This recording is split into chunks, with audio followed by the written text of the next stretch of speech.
Y en el caso de Bundy, él rompe ese patrón de víctima y escoge una niña de 12 años que es a la cual pues le da un mordisco a nivel de glúteo luego de agredirla sexualmente y es lo que lo lleva justamente a caer en la captura.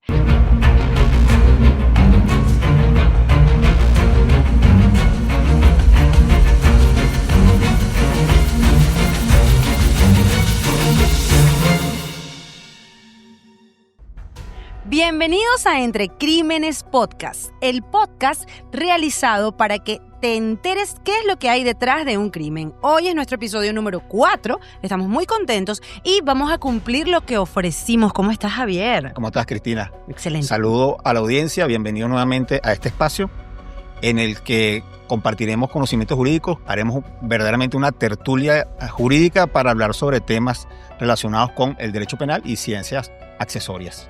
Así es. Estaba echándole un ojito a nuestros episodios y me di cuenta que les habíamos ofrecido a la audiencia un caso en el cual se hubiese resuelto a través de odontología forense. Y pensé, ¿por qué no hablar de Ted Bundy? Excelente. Fíjate que al hablar de Ted Bundy inmediatamente se nos viene a la mente lo que son los asesinos seriales o los asesinos en serie. Y sobre eso vamos a conversar el día de hoy. Así que pónganse cómodos porque a partir de este momento vamos a estar entre crímenes. En la firma de abogados Espinal Fernández contamos con más de 30 años de experiencia que se traducen en confianza y lealtad al atender tus necesidades jurídicas. Ubícanos en la carrera 16 entre calles 26 y 27, Edificio Estrados, piso 5, oficina 54. O agenda tu cita al 0412-672-9765. @Pablo Espinal F. Tus derechos son nuestra preocupación y tarea. Bueno, Cristina, ya que hablamos de Ted Bundy, necesariamente vamos a hablar sobre asesinos seriales o asesinos en serie, como también se les conoce. Y no hay un concepto universal de lo que es un asesino en serie. Esos conceptos varían, esas definiciones varían según el país, inclusive según los organismos policiales que hagan la investigación. Pero sí hay unas características en los conceptos que convergen comunes entre sí, que son comunes. Primero, que para determinar si un ciudadano, si una persona es asesino serial, tiene que haber primero la multiplicidad de víctimas o las víctimas múltiples. Este criterio de víctimas múltiples varía también, pero en general la mayoría de los organismos policiales, que son los que tratan este tema, porque el concepto de asesino serial es un concepto netamente policial. Sí. Aquí en Venezuela no vamos a conseguir una calificación jurídica para ese tipo de hechos. Exactamente. En cuanto al tema de las múltiples víctimas, es importante que definamos de una vez el hecho de que para que se considere desde el punto de vista de la perfilación criminal un individuo asesino serial debe haber tenido por lo menos 3 episodios. Sí, en eso convergen la mayoría de las definiciones, inclusive el FBI utiliza ese patrón de dice al menos 3 víctimas. En segundo lugar, vamos a tener un mismo patrón, tanto en los medios y modo de comisión, como en las características de las víctimas, que pueden ser características dadas por su raza, por su género, por su edad, por su trabajo o por alguna característica física de las víctimas. En tercer lugar, se habla en este tipo de hechos lo que es la gratificación. Tiene que ser una gratificación psicológica. Sí. ¿Qué implica esto? Que se diferencia, por ejemplo, de un delito común o de un delincuente común. Que el delincuente común busca generalmente una gratificación de tipo económica o un beneficio económico al darle muerte a una persona, ya sea para que no lo identifique, ya sea porque la víctima ofrece resistencia y quizás impida que esta persona pueda escapar del lugar del hecho. Y esa es una de las diferencias que habría entre el delito común o el delincuente común y el asesino serial. Y lo último, una de las últimas características, hay varias, pero yo diría que son las 4 más frecuentes. Hablan del periodo de enfriamiento, que este es el lapso de tiempo que opera entre crimen y crimen, que generalmente puede variar de meses y hasta en años. Sí. Recordemos que como estas personas actúan buscando una gratificación psicológica, ese sentimiento, esas ganas pueden aumentar o ir bajando. Entonces, por eso, en algunas oportunidades pueden ser que existan estos periodos largos de tiempo en que los asesinos seriales dejen de cometer sus delitos. Pues. Así mismo es. A nivel de psicología forense, se ha establecido que el tema del asesino serial se equipara con una especie de adicción.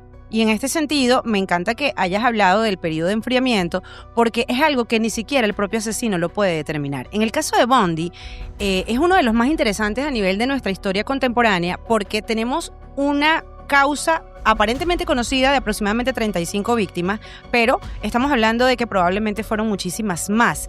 Y mientras más lo voy investigando, más cosas encuentro interesantes en cuanto a él, por aquello de que en relación a tu característica del mismo patrón de víctima, él es prácticamente capturado por abandonar su mismo patrón. Él tenía un patrón único de mujeres de mediana estatura, bien agradable físicamente y con un tipo de peinado particular. Ahora que estoy viendo Dublimar, las buscaba como el peinado de nuestra productora general. Es decir, rayita en medio, cabello lacio. Sí, cuando se buscan las imágenes de las víctimas, ¿sí? Se observa que tienen rasgos muy parecidos. Exactamente. En algunos casos, ¿no? Otros no necesariamente tienen que ser pero sí había como un aire. Pero en la mayoría concurren esa característica. Y en el caso de Bundy, él rompe ese patrón de víctima y escoge una niña de 12 años que es a la cual pues le da un mordisco a nivel de glúteo luego de agredirla sexualmente y es lo que lo lleva justamente a caer en la captura.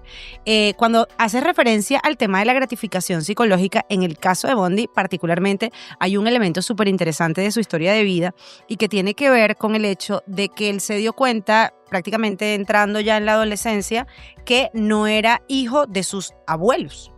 A él le hicieron creer que era hijo de sus abuelos cuando en realidad pues su madre se hizo pasar como su hermana.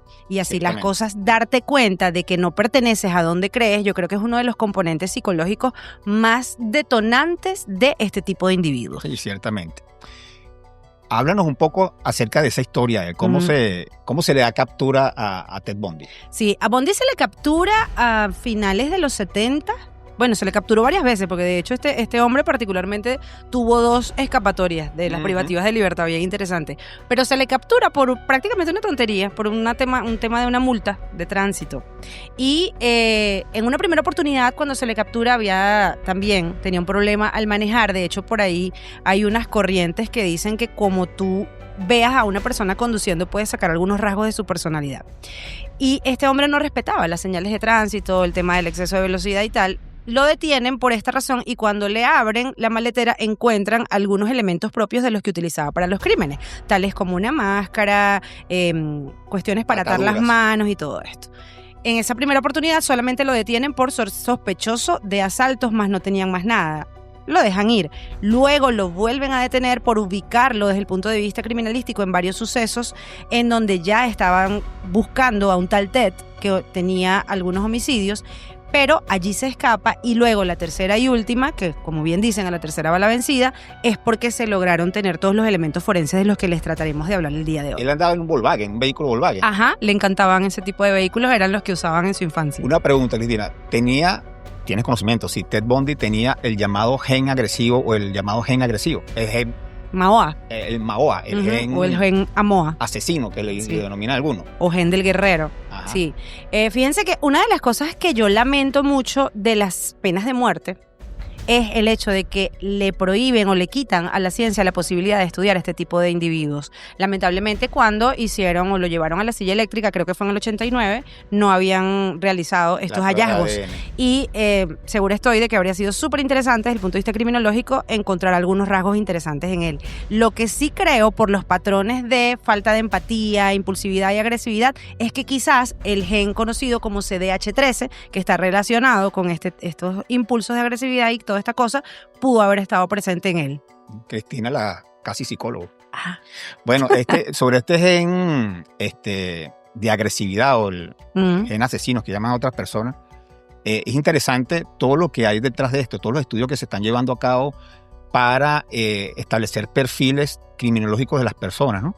Y estuve leyendo acerca de cómo se va transmitiendo ese gen de agresividad de madre al niño a través del cromosoma X. Sí, se transmite a través de las madres y es súper importante darte cuenta cómo elementos propios de la infancia que llaman la atención son inadvertidos. Fíjate que en el caso de Bundy, cuando Bundy tenía tan solo 3 añitos, una tía, él creía que era una tía de él, estaba durmiendo y él agarró todos los cuchillos de la cocina y se los puso alrededor a la tía con el filo mirando hacia ella. Cuando ella se despierta ve toda esta escena y ve al niño así riéndose. Si una cosa de estas no alarma a los padres como para empezar a dar tratamiento psicológico, no sé qué cosa lo haga. Por ahí venía algo de eso. Uh-huh. Ahora, el tema, traspolarlo a Venezuela. Uh-huh. ¿De qué casos pudiésemos hablar en Venezuela relacionados con algún asesino en serie. Sí, nuestro asesino serial por antonomasia es Dorángel Vargas. El caso El del Comegente, de allá que de también Táchira. tenía, fíjate tú, vamos a analizar las características de él y las comparamos según esta categorización excelente que hiciste.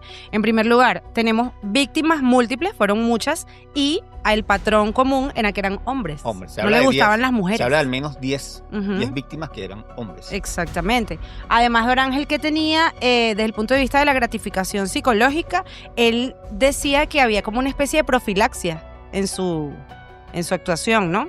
Al igual que Bondi se vengaba de las mujeres porque él sintió la traición de su madre y bueno, evidentemente pues por allí se puede comparar En eso. cuanto al mismo patrón, eran hombres que estaban cerca de las orillas del Turbio. Ujú. Del Turbio, no, del Torbes. Del perdón, Torbes, del sí, Torbes. allá en los Andes. En los Andes. Bueno, fíjate que ahí aplica algo que perfilación criminal se conoce como el círculo de Canter, ¿Ok? que es el lugar desde el punto de vista geográfico en donde ataca generalmente Donde actúa el victimario. Exacto. Y en el caso de los asesinos seriales o los delincuentes seriales, se aplica muchísimo el círculo de Canter por aquello de la proximidad y la comodidad, Sí, que es un el tema lugar de comodidad confort. para el asesino. Que no ocurría con Bondi. Bondi atacaba víctimas, como no, determinada cantidad, en sus periodos de enfriamiento cortos, supongamos un año en determinado estado, pero luego se iba a Tengo otro entendido estado. que después migró a otro estado. Claro, en 5 estados de los Estados Unidos, por eso era tan difícil apresarlo, además que era un hombre muy atractivo, utilizaba su atractivo para acercarse a las mujeres, hacerse próximo a ellas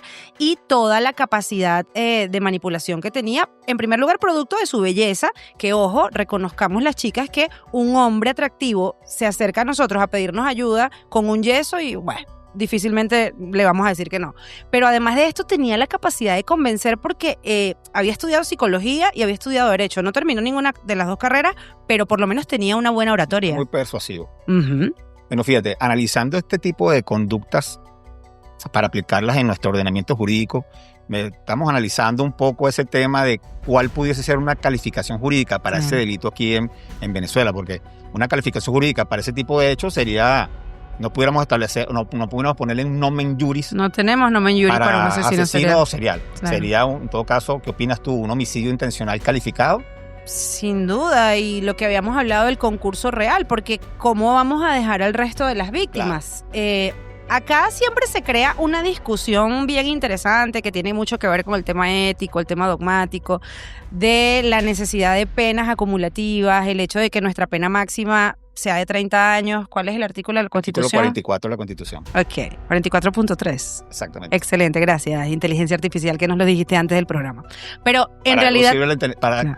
para respuestas rápidas puede servir, pero hay que tener Sí. cuidado con que eso puede ser inclusive materia para un nuevo Quiero- episodio, porque Mm. la inteligencia artificial se las trae, pero también puede ser un arma de doble filo. Hoy vi, por cierto, la condena de un chamo, creo que en España, por haber creado un deepfake de una niña con inteligencia artificial, con cuestiones pornográficas. Me parece súper interesante. Pero volviendo a Bondi y volviendo a todo este tema de los asesinos seriales, qué importante que lo señales, Javier. O sea, en nuestro país, nosotros no tenemos todavía una legislación que regule justamente este tipo de conductas más allá de los análisis propios desde el ámbito psiquiátrico y psicológico forense. A mí me llama siempre la atención este tipo de casos porque las personas, cuando algo es muy reprochable, lo tachan de enfermo mental. Ok. Y debemos entender que existen psicópatas integrados, como Bondi, que están en pleno conocimiento que lo que están haciendo está mal y que quizás haya algún componente, por qué no decirlo, desde el punto de vista subyacente a nivel de su sistema nervioso central, que pudiese justificar que se alterase de esa manera o algunas cuestiones en su historia de vida que pudiesen de pronto describir su conducta, más eso no le exime de la responsabilidad penal. Claro. Ahora bien, bueno, en el caso de este señor del Táchira que hablamos anteriormente, el Comegente, a él se le estableció una enajenación mental y me imagino que yo no conozco el caso particular desde el punto de vista procesal, conozco lo que dieron los medios de comunicación, pero tengo entendido no, debió haberse aplicado un procedimiento de medidas de seguridad establecido en el Código Orgánico Procesal Penal, que es un procedimiento que tiene, para mi criterio, tiene ciertas fallas. Muchas fallas en mi De su criterio. aplicación y sobre todo de la ejecución de la sentencia. Claro. Hay un lugar adecuado, No lo hay. hay lugares adecuados en Venezuela para este tipo de personas. No. Hay que Sí. cuidarlo. Fíjate, volviendo al tema de nuestro ordenamiento jurídico, el tema de la calificación, pudiese darse la situación de establecer un delito continuado, en este caso de homicidio. No podríamos, allí vamos a tener un obstáculo en cuanto a eso, porque fíjense que cuando hablamos de, por ejemplo, Bundy era asesino serial porque se enfriaba y volvía a matar, pero tuvo episodios en los que en un solo día mató a 5 mujeres.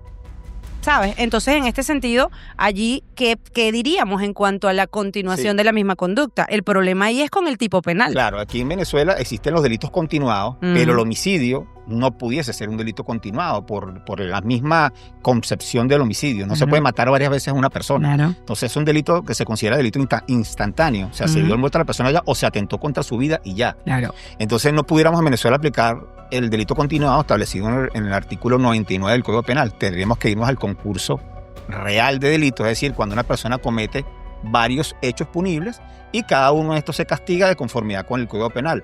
El artículo 88 habla de aplicar la pena más grave, ¿verdad? Y aplicar la mitad de las otras penas de los otros delitos sumándolas. Pero nunca va a poder exceder de 30 años por lo que establece nuestra Constitución.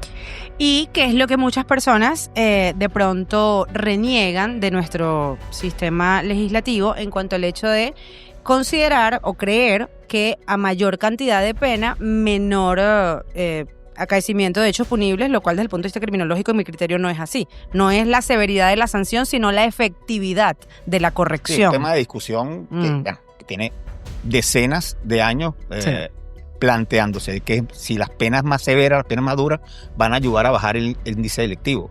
Si leyes más severas van a ayudar a bajar el índice delictivo. Cuando estamos ahorita más bien en tendencia del derecho penal mínimo, que se busca más bien, en vez de sancionar más conductas para que ser procesados a través de un sistema de enjuiciamiento criminal, penal, más bien se bajen las penas o se cambie la calificación de los delitos para convertirlo en sanciones administrativas, donde sea el pago de una multa, la sanción que se establezca, y no que una persona esté sometida a un procedimiento penal y que eventualmente pueda ir a pisar un centro penitenciario. Lo que en criminología conocemos como despenalización y descriminalización. En la firma de abogados Espinal Fernández contamos con más de 30 años de experiencia que se traducen en confianza y lealtad al atender tus necesidades jurídicas. Ubícanos en la carrera 16 entre calles 26 y 27, Edificio Estrados, piso 5, oficina 54, o agenda tu cita al 0412-672-9765. @Pablo Espinal F. Tus derechos son nuestra preocupación y tarea.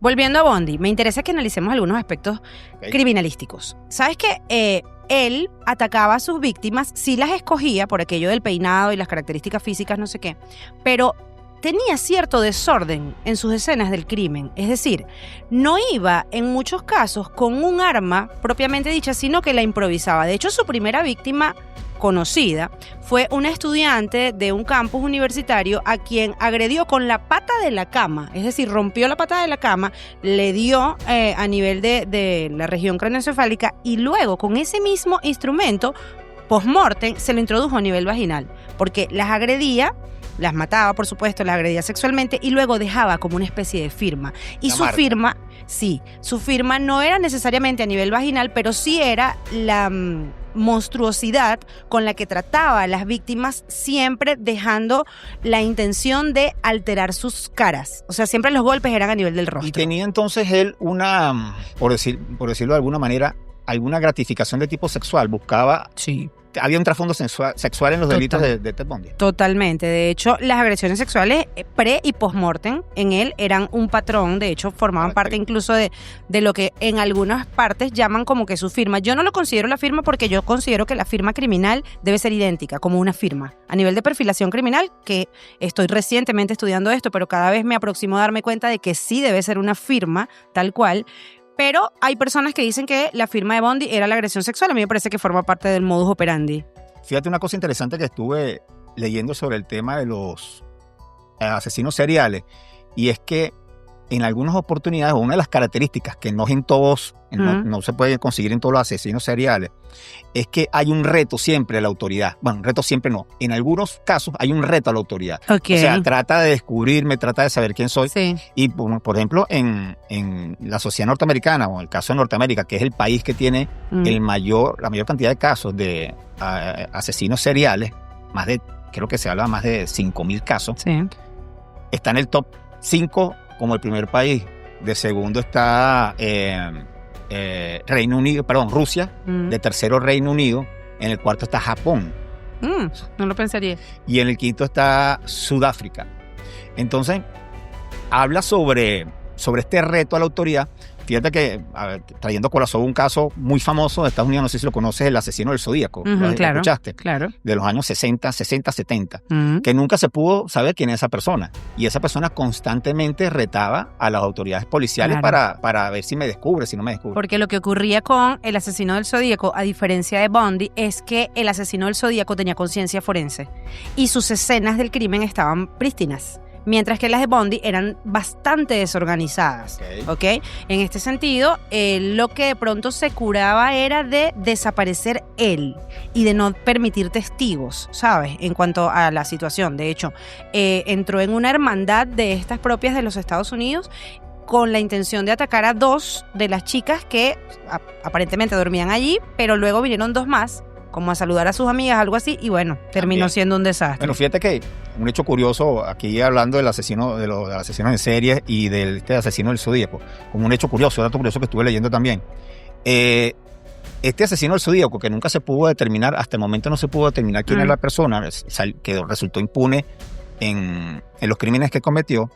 Esta persona fue mencionada en la película El Exorcista como parte de la trama. Se incorporó a la trama del Exorcista porque cronológicamente ocurrieron esos hechos más o menos en la misma época. La película esta del Exorcista se estrenó en el 73 y El asesino del Zodíaco fue más o menos contemporánea con el estreno de esa película y se mencionó en el Exorcista. Y con respecto a lo que dices de Bundy, con el tema de desafiar a la autoridad, fíjate que hay algo bien particular y es que durante ya la ejecución de sus homicidios, digamos que iba como a mitad de su carrera criminal, él se hizo estudiante de Derecho y participó como correlator de un artículo sobre la importancia del buen manejo de las evidencias en materia de agresión sexual. Imagínate tú. Bueno, conocedor de la materia. Evidentemente. Y no sé por qué se me acaba de venir a la mente el caso de este famoso juez que luego terminó investigado acá por corrupción, que regaló un libro al Ministerio Público de Corrupción. Ok. Previo a su aprehensión o a su investigación. En fin, es como que hay un perfil allí en el delincuente que en algún punto de su actuación pide como que aquí estoy, o como juega esa sensación de a que no me atrapas. Con Bundy pasaron cosas bien interesantes a nivel procesal que me gustaría que de pronto hablemos ya en estos últimos minutos que nos quedan. Este hombre ejerció su autorrepresentación. Sí. ¿Qué opinas al respecto? Bueno, fíjate, es un tema también de mucho interés en Venezuela. ¿Puede un abogado que esté procesado representarse él mismo en juicio aquí en Venezuela? Fíjate, yo pienso que no. Puede ser que él de alguna manera haga actos propios del proceso penal en alguna audiencia, en el juicio oral y público, pero siempre necesita la asistencia de un abogado. Es un derecho. Sí, pero yo me pregunto, al ser un derecho, ¿no puedes justamente renunciar a él? ¿Y el tribunal qué haría en este sentido? Yo no he visto un caso, por lo menos acá en el Estado de Lara. Hay unos derechos a los cuales son irrenunciables, que es, por ejemplo, a un abogado. ¿Sí? La Constitución, en el artículo 49, te establece el debido proceso y parte del debido proceso es estar asistido de un abogado jurídicamente. Porque puede ser que si ese abogado está privado de libertad, ¿cómo ejerce recursos? ¿Cómo hace determinados actos si está privado de libertad? Pero imaginemos que están en una cautelar. Bueno, no sé, yo creo Sería interesante. Pero yo siempre, sobre ese punto en particular, yo creo que siempre debe haber la asistencia de un abogado, aunque él pueda ejercer su propia defensa, que es mejor que un abogado para defenderse a sí mismo. Pero quizás para garantizar de mejor manera o a cabalidad el derecho a la defensa y el debido proceso, debería estar asistido un abogado para que este abogado, porque pudiese hacer recomendaciones o pudiese participar de alguna manera en cualquiera de los actos del proceso. Y sobre todo los aspectos éticos propios que tú como profesional de derecho puedes tener la cordura de no verte involucrado personalmente, ¿no? Entonces al verte tú allí sumergido en toda esta situación puedes perder un poco la capacidad. Imagínate un debate en un juicio oral y público donde se esté dando el interrogatorio de un testigo y el interrogatorio parta del mismo imputado. Claro. ¿Ves? Entonces no es fácil. De hecho, no sé si en otros países esto se pueda permitir, hasta qué cierto punto puedas permitir la actuación de un abogado en el interrogatorio, siendo el abogado el imputado del proceso, el acusado. Fíjate, en materia anglosajona sí, y de hecho en el caso de Bundy ocurrieron cosas muy locas en ese juicio, que es un juicio muy analizado desde el punto de vista procesal. ¿Por qué? Porque pasaban cosas tales como que él se repreguntaba, se quería sentar al estrado a ser interrogado, y una de las cosas por las cuales él también es declarado culpable por el jurado fue porque cuando uno de los funcionarios fue a declarar, él le preguntó, pero con morbo, acerca de la escena del crimen, y él lo que quería, desde evidentemente su trastorno narcisista, era revivir toda esa escena, ¿no? Y allí se vio justamente uno de los aspectos bien crudos de su maldad. Y otra cosa que resalta muchísimo es el hecho de que él llevó como testigo a quien era su novia en ese entonces. Cualquiera diría, bueno, tiene sentido porque hablaría de que él es incapaz de hacer algo de esto. Pero por contrario, la colocó en un punto del interrogatorio en el que más bien él se exhibía y luego le pidió matrimonio en pleno interrogatorio. Yo vi un documental y vi una película también sobre él, y bueno, si es textualmente sacado de la vida real, oye, es muy interesante lo que ocurrió ahí. Total. Tanto que el juez, antes de la sentencia o después de que ya terminó el debate, lo felicitó por su actuación en el juicio. Sí, de hecho. Ya, bueno, no pudiéramos decir que fue una felicitación como tal. No, pero de alguna manera como un llamado. Exacto, no una felicitación, no fue algo que te felicito, pero como que le dijo que si él no hubiese escogido ese camino, esa carrera criminal, él hubiese sido un excelente abogado y quizás hubiese litigado en esa misma sala donde estaba ese juez. Exactamente así, tal cual. ¿Y qué es lo que hace que este hombre caiga? Justamente esto nos lleva al principio de la oferta de este episodio. Este hombre cambia de estilos de víctimas. Yo me imagino ya en una desesperación por el tema de que estuvo un tiempo recluido, esta fue ya su última fase criminal, y escoge una niña de 12 años a la cual pues también secuestra, agrede, veja desde el punto de vista sexual, pero le atesta un mordisco en el glúteo y tenía una particularidad él en su sonrisa, que tenía como los colmillos bien pronunciados. Y por esta razón, a nivel de odontología forense, es que se pudo encontrar con una prueba certera en su contra, porque todas eran pruebas que eran referenciales pero no eran directas en contra de él. Y esta prueba en particular es la que hizo. Y lo más interesante es que, y me interesaría saber cuál es tu opinión al respecto, él no quería someterse a esa prueba de tomar sus impresiones odontológicas. ¿Qué ocurre procesalmente acá en nuestro país cuando un imputado se opone a una prueba de estas? Bueno, el tema es que la Constitución se opone, como he dicho, prohíbe la realización de exámenes que pongan en peligro la vida de la persona. Pero si no pone en peligro la vida de la persona, debería de practicarse este examen. Más aún cuando el tema de un odontograma forense pudiese determinar su participación o no en un hecho punible.